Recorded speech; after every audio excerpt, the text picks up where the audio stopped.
Hey, folks, welcome to our 7-part series on the 7 stages to getting to the dream job, to working like very few people, meaningful work where the money's there and the meaning. We're unpacking the 7 stages, and this particular conversation allows us to go deep into stage 4, get started. My guest is Jasmine Starr.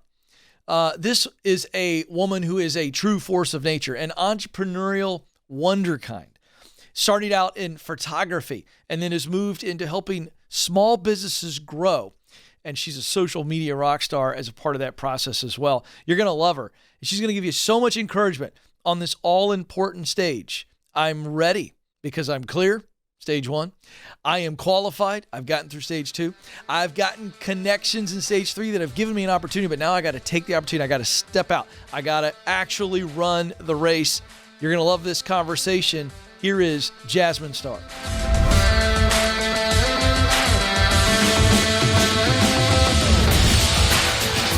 All right, Jasmine, this is so fun. I'm so excited to talk to you because we're going to talk about getting started today. And you help so many people get started now, which is what I love about your work. But I want to get your story, and I'm told that you were in law school, and I'm curious why you were in law school. Where did you think you were headed before you decided to go a different direction? I think that was part of the problem, Ken. I was on a fast train to destination uncertain. All I knew is that I'm the daughter of an immigrant. I'm a first generation Latina, first generation college student, and first generation post-grad. Wow. And so I thought that getting a Juris Doctorate was going to be a way to traverse socioeconomic standards. I thought this is how you get out of the barrio. This is how you support your family. And it was just as education was the passport. But if you don't know where you're going, you're already off on the wrong foot. And so that's how I ended up in law school. And that's how I ended up wildly unhappy in law school as well. So how deep were you into it before you say, this isn't for me, I'm out? I was a 1L, and when I was in college, my mother was diagnosed with brain cancer. And when I was during my first year of law school, she had a relapse of brain cancer. And by this time, it had been an 8.5-year battle. Wow. And she had gone through chemotherapy and brain surgery. And it was then the doctors were like, we don't think that we're going to pursue any other options. And it was a very difficult time in our family. It was a very difficult time. My father is a pastor. And it's at this point in time where you feel as if, the promises of God are questioned. Yep. They should never be, but in that moment, you just feel the fragility of life. And it was at that moment, my mom was 50 years old and I was 25. Oh, wow. And it's at that time where you realize, you start asking yourself, you're having midlife crisis questions. What am I doing? Where am I going? What do I want? And the thing that I realized again and again was that every time my mom was hospitalized, we were having conversations not about the things that she had done. We were having conversations about things she had not done. And I was 25 years old, and I had to reckon with the idea that I was currently doing something that I didn't want to do and not giving space to the have not done opportunities. And it was then that I made the decision that I wanted to leave law school and try something new. Oh, wow. Okay, so let's stay there. Do you have ideas at this point that you had entertained before, that childlike wondering, almost, fantasizing about a different direction? Or do all of a sudden a bunch of things come flooding your way as a result of going, I'm 25, what do I want to do? It was neither. Nothing came flooding my way. I was unfortunately not the Latina version of Noah. Yeah. It was quite the opposite. It was kind of just like a search. I became nomadic in trying to figure out what it was I wanted to do. All I knew was that I was on a full ride scholarship to UCLA Law School, and part of the scholarship included campus housing in West Los Angeles, right by the Bel Air Gate. Oh, so it's one of the most expensive zip codes. Beautiful area. And I couldn't afford it because I didn't have a job. I had no money and I didn't know where to begin. So I packed up my things and I moved home overnight. And I woke up the next morning. So that night when I get home, I think I just made the best decision of my life. I'm going to be with my mom. I'm going to support her. And then the next morning I wake up in my childhood bedroom with like an NSYNC poster on the wall. and I'm like, oh, I think I just made the worst decision of my life. Yeah. So I didn't know what to do. My father is a pastor in East Los Angeles, and I took a part-time job at the church, and I was just doing whatever I could to make it happen. And it was during that time that my long-term boyfriend, my high school sweetheart, had said he wanted to propose to make sure that my mom was at our wedding. And so he proposed, and 3 months later, we were married. But in that 3-month time frame where I was just trying a bunch of different things and just reading on the internet and trying to find a vehicle for a creative outlet, at the same time trying to satiate this desire to matter and do something with purpose, was when it came time for me to book a photographer for my wedding, I got immediately sucked into the world of photography. Yeah. And at this point in time, I did not have a camera. I didn't know which way was up. And I just got this idea, Ken, I want to be a photographer. I didn't have a camera, and I made the declaration that that was something I wanted to do. Wow. Okay. Now this is fascinating. And I don't mind if I'm digging and there's nothing there, but I gotta dig. So Great. young Jasmine, were you artistic, very creative person? I think I know the answer to this, but I'm asking anyway. Okay, well, what do you think the answer is? I I'm think you were a intrigued. very creative person. You know what, Ken? I Creative don't. thinker? I don't mind I if I'm so wrong. I so don't mind. No, I don't mind if you're wrong, and I don't think that there's a right here. I try to be I have like a high level of self awareness, so I don't want to look back and be like, I was a rather precocious child. I was the child who had. Right, right. I don't want to say that, you know? So I was homeschooled. My parents have 5 children, and my mom schooled all of us. And when you're homeschooling that many children and you have no money, Yeah. my father was a sole breadwinner, and he cleaned septic tanks, and he worked at Big Five, and he cut trees on the weekends, anything to put food on the table. It was a really rough financial time. So my mom didn't even have money to buy books to educate us. So my Right. mom would dumpster dive behind elementary schools at the end of the school year. And what she would do is she would get the discarded books. And because there were missing sections of the book, she would get 4 or 5 books and then reassemble one textbook Yeah. by the culmination of all 5. So Wow. I think in a way, it's like the hood version of being creative. I think I can identify with that. But I wasn't the child who like wrote poetry or painted or No, developed film. I get that. I get that. So I said artistic, and that led you one direction. I'm saying, were you a kid that had pretty strong imagination? Did you appreciate the aesthetic? I'm just curious. Do you recall that No. even as a teenager? No, Not no. at And all. and it's still something, it's crazy that as an adult that has mapped with me is I have a very hard time seeing something that doesn't exist. And so if you were to ask me in my 20s, in my early 30s, if I could imagine where I was now with the business I have now, I Yeah. couldn't even fathom it. I can't even fathom Right. where life has taken me. But you So acknowledge that you are very creative now. yes. Okay. Yes, I believe that it was Of course. something that was dormant. I believe that it was a lump of coal. And over time, when I started giving myself the permission to start Yeah. excavating and to start shaping away, that Yeah. there was a diamond. But here's the thing, Ken. I believe that a diamond exists in every single human being. Absolutely right. Just waiting to be discovered. So here's the deal. 100%. Something intrigues you. Okay, back to the story. Something intrigues you as you're trying to pick out a wedding photographer. You don't even have a camera. I want to fast forward. You at some point get a camera, and when you begin to look through that lens, what happens? So we get married at the end of September, and I get a letter from UCLA Law School in November stating that I have to go back to reclaim my scholarship and I need to make the declaration. And I sat at the dinner table and I cried into a plate of penne pasta. And I told my brand new husband, God bless him, I said, I don't want to go back. I'm so miserable there. And he said, I would rather see you fail at something you love than succeed at something you hate. And Yes. he's like, so what do you want to do? Good man. And underneath, I didn't have the courage to come out and say it. And I looked across the table and I said, I want to be a photographer. And he's like, okay, Yeah. you don't have a camera. And I was like, I know. But if I just get a camera, like, I think it'd work. That Christmas, he got a camera that's the equivalent of what you could buy at Best Buy. So nothing fancy. It's like a prosumer camera. And we gave myself a year. What would it look like for a year to explore without pressure? So I still had a job and I had a camera and I waited a year. I can go back and get my scholarship a year later. So that's what we decided. I said, I'm going to wait to go back to law school and I'm going to see if I could start a business. And I started a blog and I journaled a new lens that I got, the journey, the mistakes I made, where I went out to dinner.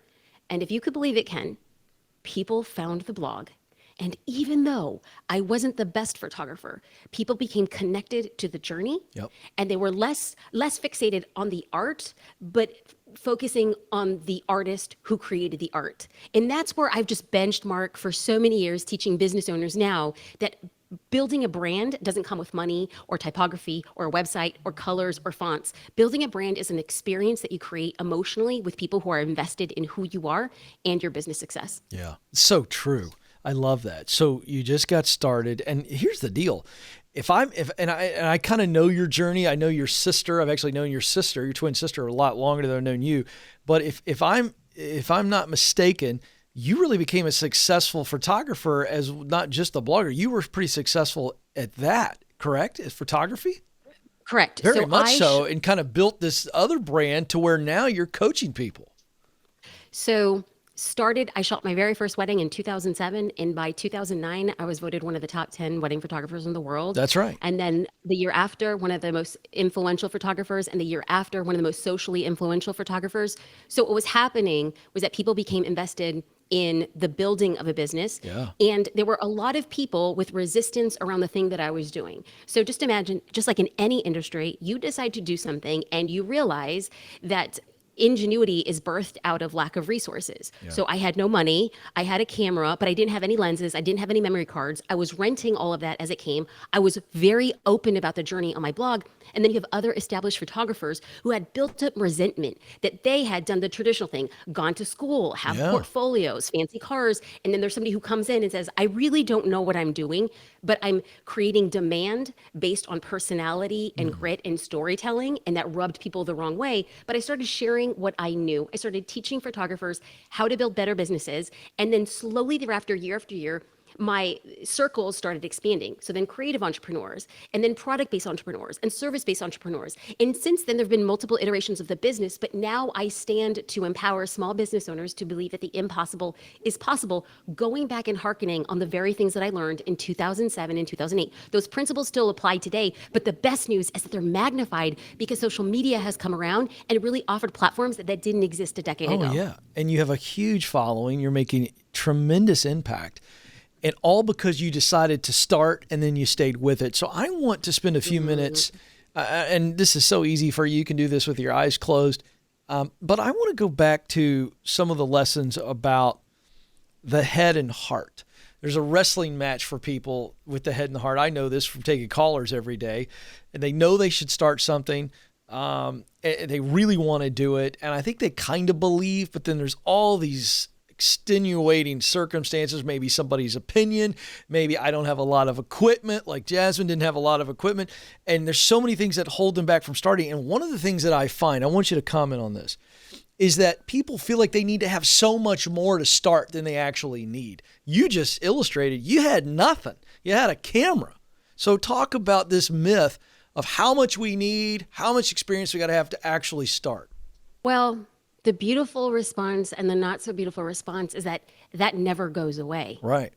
Because even when I acquired the lenses and the memory cards and the websites, there was always the next iteration. If you continue to grow, you will sit in a perpetual state of uncertainty and unknowing. Yeah. So if you don't embrace it to start, you will never advance. And then you understand that every wave, it feels like a tidal wave, that every day you will be presented with a problem you've never faced before. Yep. So to say that you have to have certain things to get started, I'm like, oh, you're already behind the curve, because you will never have enough. You will never feel like enough. And there'll always be people to have an opinion. I've come to learn, especially early in my career, was that people will always have an opinion of you.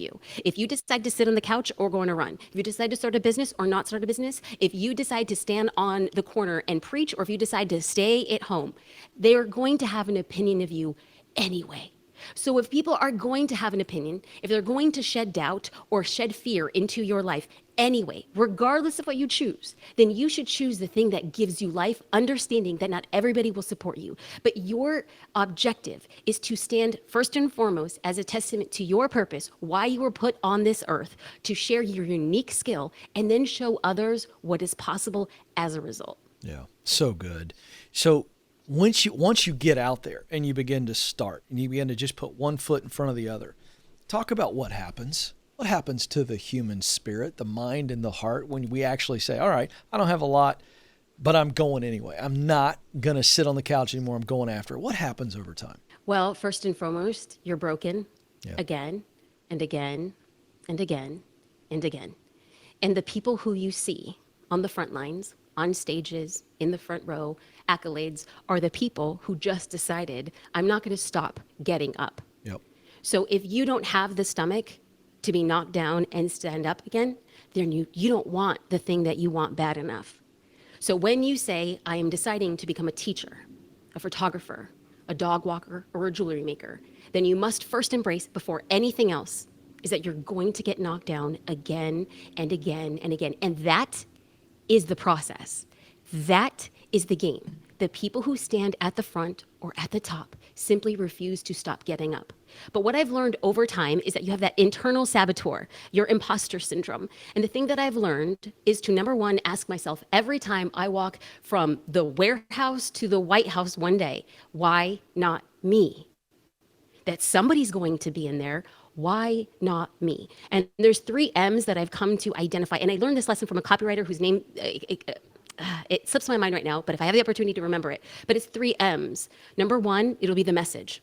That even if I say the same thing that somebody has said 1,000 times over, or 1,000 people have said it 1,000 times over, that the messenger is different. That Ken, you could say something and I could say it and somebody needs to hear it differently That's from right. each of us. That's exactly But let's right. just say, Ken, let's just say that there's listeners right now who are saying, you know, Jasmine and Ken are saying the same thing and I'm hearing it the same way. Well, then it becomes the medium. Ken, you're great on television, on radio, and I might be better perhaps writing. Or maybe I might be better at creating an Instagram reel. I don't know, but we have different mediums that can help differentiate us. So even if you think somebody has more, done more, been more, they're more qualified, more educated, they should be there. Guess what? Somebody needs to hear it from you, and they need to hear it in a specific way. And the medium in which you share it was specifically tailored for them. So continue to get up every single day and stand in your purpose. I love that. There's 3, you just mentioned the imposter syndrome, which is the new fancy way of saying doubt. We talk about fear, doubt, and pride a lot on the show. I'm writing about it extensively. I think they're the 3 just gigantic enemies that never leave us. They never leave us. We can overcome them, but we never get rid of them. I'm just curious from your journey, is there a specific fear that may have been bigger for you, a little bit bigger of a monster than other fears? You know, I don't know if you're familiar with the Enneagram. Oh, My sure. Enneagram is. Oh, okay, yeah. so Ian Cron's a neighbor in the area here. I mean, we've had him on the show. I just had Ian on my podcast. I'm obsessed with him. Yeah, he's brilliant. Obsessed. He's brilliant. He's brilliant. And you know, it's like he kind of took, and the thing about Ian is that the way he speaks and the way he teaches is that he carries a scalpel of truth. He doesn't have a machete. No. He just slowly cuts away at you. And the next thing you know, like you're bleeding out. It's and you're totally like, How true. do you know me? How do you know me? You should smoke cigars with him sometime. This is a 2-hour session where by the end of it, I'm completely just blown away by the guy. That's the best is when you get outside of an interview with him and you hang out with the dude. He's dropping bombs when he doesn't even know he's dropping bombs. But yeah, I'm familiar with him. So one, I'm low key jealous. I know. We'll keep that for if another you get day. to Nashville, we'll all do a hang. I'll just tell you. I'm going to be there. I'm going to be there in December for Business Boutique with Christy. Oh, of course. So- Well, then we have to do it when you're in town. We'll make it happen. So if I bribe you with cigars, maybe. Done. You don't even have to do it. I'm just going to tell Ian. I'm going to go, Ian, we got to hang with Jasmine. It'll be great. Oh, that'd be awesome. Yeah. So I am an Enneagram 3 wing 4. And so we believe that people value us in direct proportion to the value that we provide for others. Ding, ding, ding. And so as a result, my greatest fear is that I don't matter if I'm not bringing value. Yep. And that, you know, so and then all of a sudden you put yourself in a perpetual state of give, and then you want to be seen. Yeah. And if you're not seen, you feel as if you don't matter. So that reoccurring fear of like really separating myself, that I myself, by myself, regardless if I'm giving, have some sort of value to give to the world, and that I matter, and the small things that I'm doing really do matter. Yeah, I get it. I'm a 3 wing 4. It's absolutely right, and that we got to know those big fears. You know, it's so important. Okay, let's talk about pride. This is, you know, one of the things that I see. Again, I get this, you know, incredible privilege. You get to talk to real men and women every day on the phone, and the big voice of pride is, I don't want to ask for help. We feel like the question, will you help me, is so leechy and gross. But if it's asked the right way, you'd be blown away by how people are willing to help you. So that's a big one. Is there some type of a voice of a pride or maybe a specific doubt? I just want to let you teach a little bit that you face or you did face, and you were able to push through it and learn so much from it. I don't know if it's because I grew up really poor. I don't know if it grew up because I'm brown. I can't really identify why. But into adulthood, I'm talking about rather recently, Ken, is that finally, by blessings, have gotten to a place and a space in my life where there's financial freedom in a way I've never experienced in my life.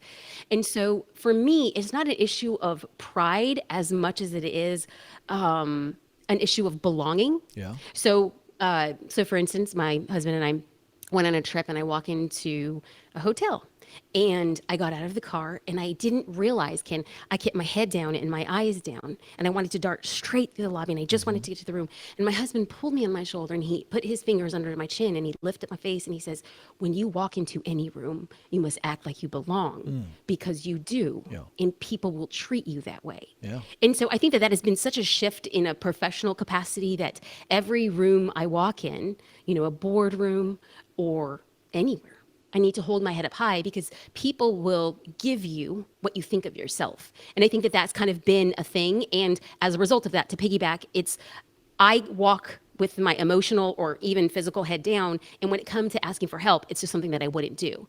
I believe that if I gave and gave and gave to somebody, that they would finally say, you know what, Jasmine, what do you need? Yeah. No. And it never happened that way. No. It never happened that way. Oh, yeah. You have to ask for something you want. I got to tell you, one big truth for me. I was 33 sitting on my back porch in Atlanta, Georgia, 2 years into the chase of broadcasting. Nothing's happening, and I'm having a pity party, and I'm the only person there. And I realized that nobody's sitting around thinking about how they can help Ken Coleman. Like, nobody woke up today and went, that Ken Coleman guy, I think he has maybe some potential. Maybe I'm going to call him up and give him a crazy opportunity. Everybody else has got their own journey, and they're all thinking about their own deal. And so we got to ask. But I like what you said there about belonging. That's actually a really positive side of pride, to have pride in who you are and your unique makeup. I love your husband's move. Get your chin up, shine bright. I love that. That's really, really good. Okay, let's shift here. So now we know that you are much more than an artist through a camera. You are really a great coach. You're more than an influencer. I don't even like that word anymore, because now it's taken on this cheap connotation. You are making things happen. You've got an incredible business. You're coaching people, sometimes directly, sometimes indirectly on Instagram. What do you love most now about what you do? If you had to single something out, I know that's hard because you love all aspects of your work, but I'm just curious, what's the thing you enjoy the most about what you do now? Igniting belief. Oh, You can actually see yes. the shift in somebody when they go from, I have a question. And so on the inside of Social Curator, my husband and I are co-founders of Social Curator, and we empower small business owners to build a brand and market on social media. And so that's where I, by and large, do group coaching, and people come on. Yeah. And they will ask a question, but our methodology to how we coach is there's always a question that's a frontward facing veneer of the underlying question. Yep.